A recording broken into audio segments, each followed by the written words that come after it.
एक टॉपिक से अगर आपको 2 नंबर या एक टॉपिक से आपको 5 नंबर मिल रहे हैं तो इसका मतलब यह है कि आपको आर्टिकल का जरूर पढ़ना चाहिए। क्यों? फर्स्ट रूल, आर्टिकल का फर्स्ट रूल यह कहता है कि क्या, कि अगर 2 एडजेक्टिव्स, आपको 2 एडजेक्टिव दिए गए हैं, जैसे पहला क्या लिखा है, the black and white cow. अब आपको यहां पर वर्ब भी फिल करनी है, इज आर ग्रेजिंग। अब आप अच्छे से एक एक रूल को नोट करते रहना, समझते रहना कि क्या होता है कि अगर कोई नाउन आया है और उसके लिए 2 एडजेक्टिव्स का यूज किया गया है। पहला कॉन्सेप्ट यह है कि अगर कोई नाउन आया है उसके लिए 2 एडजेक्टिव्स का यूज किया गया है और एक के साथ आर्टिकल का यूज हो तो इसका मतलब यह होता है, एक के साथ अगर आर्टिकल का यूज हो तो इसका मतलब यह होता है ये जो नाउन है ये कितने हैं, केवल एक है। अगर ये सिंगुलर है, एक का मतलब क्या, सिंगुलर।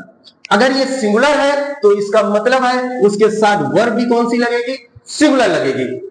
एक बात, इसके बाद में दूसरा रूल ये कहता है अगर दोनों एडजेक्टिव्स के साथ अलग अलग आर्टिकल लगा है तो इससे क्या होता है, ये जो नाउन होता है ये 2 हो जाता है, 2 प्लस, मतलब ये कोई जरूरी नहीं, 2 प्लस हो गया और ये हो जाता है आपका प्लूरल और इसके साथ वर्ब भी कौन सी लगेगी, प्लूरल लगेगी। तो पहला रूल आप समझ गए, नोट कर लेना। इसके बाद में रूल नंबर 2 कहता है, यदि मान लीजिए आपके लिए जैसे लिखा है द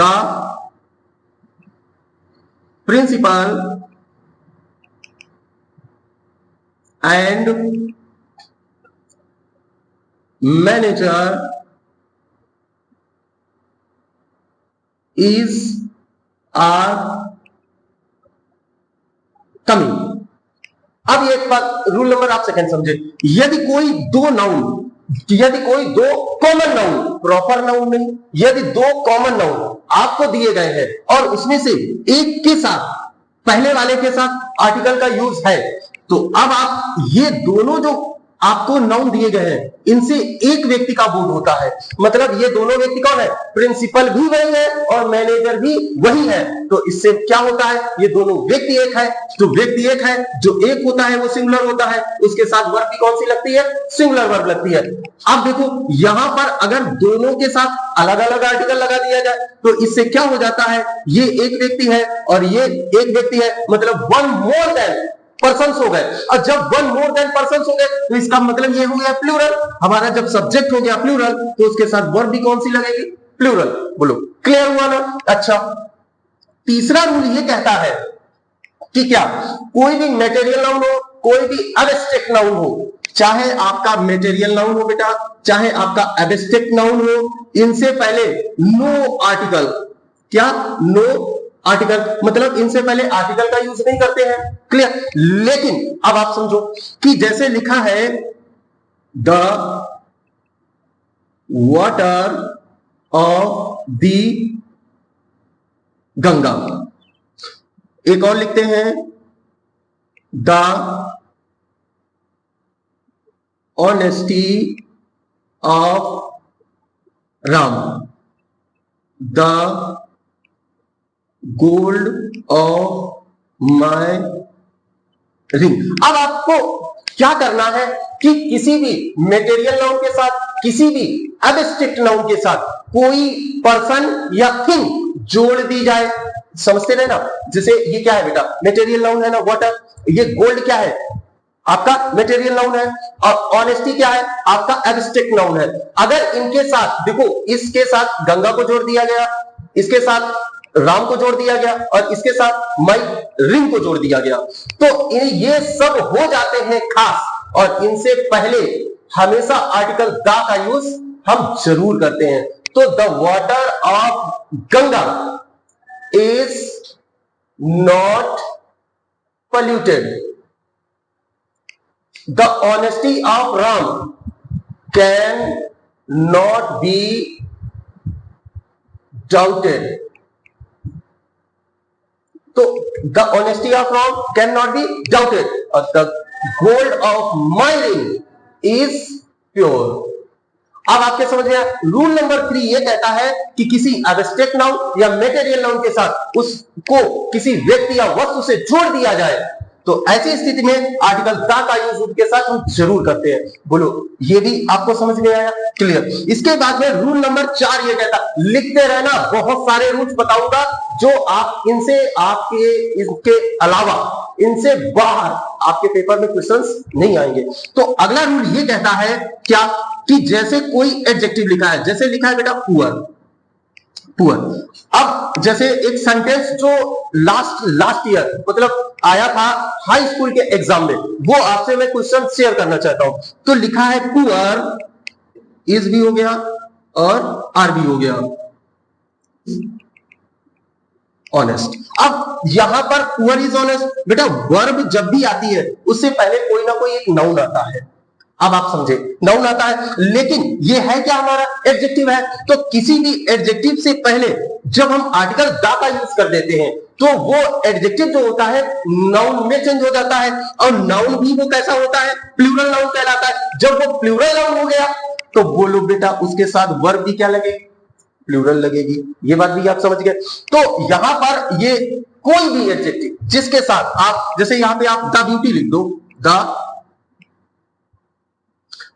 अब द ब्यूटी फुल लिख दो, क्योंकि ब्यूटी तो पहले से ही नाउन है ना। तो ब्यूटीफुल क्या है, एडजेक्टिव है, ब्यूटी क्या है, नाउन है। तो द ब्यूटीफुल इसका मतलब हो गया सुंदरिया, मतलब बहुत सी सुंदर सुंदर। पांचवा कि जब कोई व्यक्ति अपने डेस्टिनेशन पर जाता है, जैसे कोई व्यक्ति है जो अपने डेस्टिनेशन पर जा रहा है, कैसे, जैसे कौन कौन से डेस्टिनेशन, जैसे स्कूल हो गया, उसके बाद में टेंपल हो गया, जैसे प्रिजन हो गया, जैसे कोर्ट हो गया, ऐसे तमाम सारे। तो स्कूल हो गया, कॉलेज हो गया, टेंपल हो गया, यूनिवर्सिटी हो गई, प्रिजन हो गया, कोर्ट हो गया, हॉस्पिटल हो गया, हॉस्पिटल। अब बेटा ये सब क्या है कि भाई ये किसी ना किसी एक के डेस्टिनेशन जरूर होंगे। हॉस्पिटल होता है तो वो या तो डॉक्टर का होगा या तो पेशेंट का होगा, कोर्ट है या तो जज का होगा या तो कोई ना कोई एक लॉयर का होगा। क्लियर। प्रिजन है या तो वो पुलिस का होगा या तो वो कोई ना कोई थीफ, चोर, क्रिमिनल का होगा। क्लियर। अच्छा, टेंपल है तो वो हमारा और आपका सबका है, और स्कूल जो है वो सभी स्टूडेंट्स का है। क्लियर। ये क्या होते हैं, डेस्टिनेशन। अगर कोई व्यक्ति, जैसे लिखा है students are going to the school। अब students going to the school, अब किसी भी डेस्टिनेशन से पहले आर्टिकल का यूज हम नहीं करते हैं। जैसे my mother goes to temple daily, जैसे लिखा है माय मदर गोज टू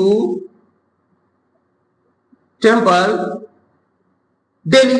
अब अगर माता जी मंदिर जाती है मतलब पूजा करने जाती है, स्टूडेंट्स स्कूल जाते हैं मतलब वो पढ़ने जाते हैं, ये उनका डेस्टिनेशन हो गया। तो इस यहां पर बेटा टेंपल से भी पहले कोई आर्टिकल नहीं आएगा और यहां पर भी नहीं आएगा, लेकिन फिर कब आएगा तो आप समझने का प्रयास करो। जैसे लिखा है my father is going to the school to meet the principal. अब अगर पिताजी स्कूल जा रहे हैं, देखो पिताजी भैया पढ़ने तो स्कूल जाएंगे नहीं ना, तो फादर अगर स्कूल जा रहे हैं तो ऐसी कंडीशन में इन सब से पहले आर्टिकल द का यूज जरूर लगेगा। जैसे अगर आप मान लो कोई पेशेंट है, कोई रिलेटिव है, एडमिट है ना हॉस्पिटल में, तो अब आप ये कह सकते हो कि I am going to the hospital to see, किसी से मिलने जा रहे हो ना, to see the doctor, the patient, कुछ भी। क्लियर। अब आप समझ गए ना, गुड, वेरी गुड। इसके बाद में अगला रूल ये कहता है कि भाई कोई भी सुपरलेटिव, अगर बेटा सुपरलेटिव डिग्री का एडजेक्टिव आपको दिया गया है तो उससे पहले आपको आर्टिकल दा का यूज जरूर करना है। कैसे? जैसे लिखा है कि Ram is the best boy in the class. अब ये बेस्ट है क्या बेटा? सुपरलेटिव डिग्री का एडजेक्टिव है ना, तो इससे पहले आर्टिकल द का यूज हम जरूर करेंगे, क्योंकि सुपरलेटिव डिग्री के से पहले आर्टिकल का यूज किया जाता है। तो ये हमारा कौन सा रूल हो गया? छठा। अब सातवां रूल देखो कि क्या है। जैसे लिखा है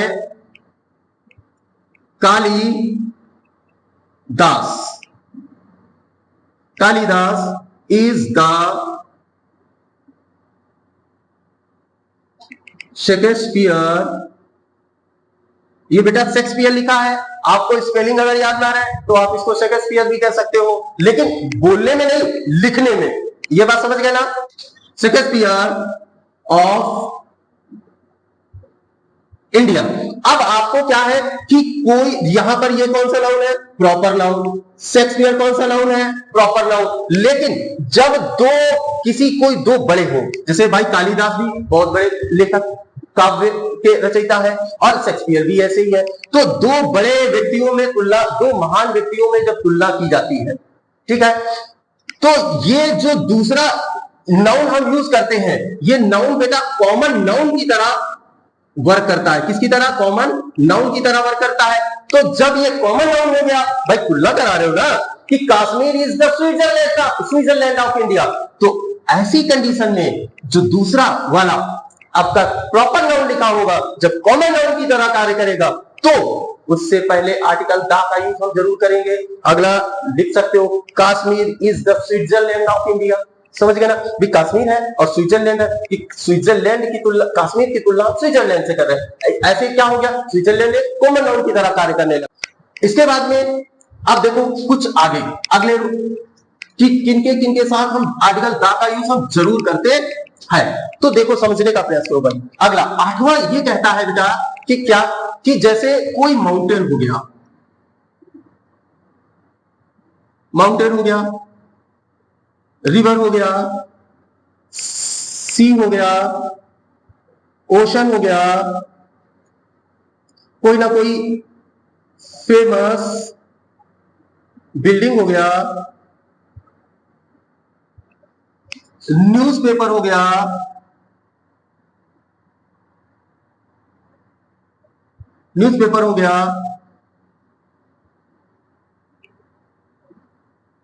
स्क्रिप्चर हो गया, तो ये क्या है? माउंटेन। जैसे भैया क्या है? हिमालय। अब जो हिमालय है, इससे पहले हम क्या लगाएंगे? आर्टिकल द का यूज हम जरूर करेंगे। अच्छा, रिवर, जैसे मान लो द गंगा। क्लियर? अब ये अगर ऐसे ही लिखे हैं तो इन सबसे पहले क्या लगेगा? A mountain, a river, a sea, an ocean.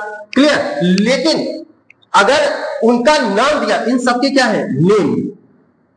इन सबके नेम अगर दिए गए हैं, तो जैसे हिमालयाज हो गया, गंगा हो गया, द इंडियन ओशन हो गया,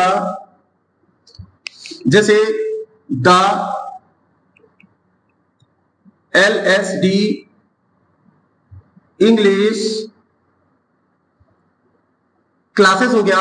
अब जो आपकी कोचिंग है ना, उस कोचिंग का नाम है LSD इंग्लिश क्लासेस। ये बेटा है कहां? आपकी हरदोई में। क्लियर? अगर आप मेरा वीडियो देख रहे हो, अगर आप हरदोई के आसपास के रीजन के कहीं पे भी हो, ठीक है, आपको इंग्लिश अगर एकदम बिंदास तरीके से सीखनी है, तो आप क्लास में आओ, यहां बैठो, यहां मेरे सामने बैठकर आप क्लास अटेंड करो। ग्रामर में एकदम बिंदास तरीके से आप ग्रामर सीख सकते हो। क्लियर? उसके बाद में जैसे लिखा है भाई, द हिंदुस्तान टाइम्स। अब बेटा ये हिंदुस्तान टाइम्स है क्या? ये एक न्यूज़पेपर का नाम है, तो इसलिए न्यूज़पेपर का नाम है, तो उससे पहले आप आर्टिकल द का यूज करोगे। स्क्रिप्चर्स, जैसे द गीता, द रामायण। तो अब इन सबसे पहले हमें आर्टिकल द का यूज जरूर करना है। क्लियर? अब आपका नवा रूल ये कहता है कि दुनिया में जितनी वस्तुएं हैं केवल अकेली हैं। कौन कौन सा? जैसे सन, जैसे मून, जैसे अर्थ, जैसे ईस्ट, वेस्ट, नॉर्थ, साउथ, जितने डायरेक्शंस हैं, जितने आपके डायरेक्शंस हैं, उन सब के से पहले आपको आर्टिकल दा लगाना है। जितने आपके सन हो, मून हो, अर्थ हो और कोई भी प्लेनेट दिया गया हो, उन सब से पहले आपको दा का यूज जरूर करना है। क्लियर? 10वां रूल ये कहता है, लास्ट 10 रूल्स बताए हैं, इन 10 रूल्स से हटकर बेटा क्वेश्चंस नहीं आते। जैसे कोई भी बहुत बड़ा पर्सनालिटी है, जैसे आप समझने का प्रयास करो, अशोका, अशोका का नाम सुना होगा। अब किसी भी बड़ी पर्सनालिटी से पहले अगर मान लो यहां पर कोई एडजेक्टिव आ गया, ग्रेट अशोका, नाम सुना होगा ना, तो ऐसी कंडीशन में उस एडजेक्टिव से पहले बेटा आर्टिकल दा का यूज हम जरूर करते हैं। क्लियर? अब हमको ये बताओ भाई, ये वीडियो आपको कैसा लगा? अच्छा लगा तो लाइक करो और चैनल को सब्सक्राइब करो और हमारे अगले वीडियो का इंतजार करो, क्योंकि ऐसा ही कुछ अच्छा और बेस्ट और बेहतर मैं आप लोगों के लिए रोज लेके आता हूं। क्लियर? तो ये वीडियो देखने के लिए आप लोगों का बहुत बहुत धन्यवाद।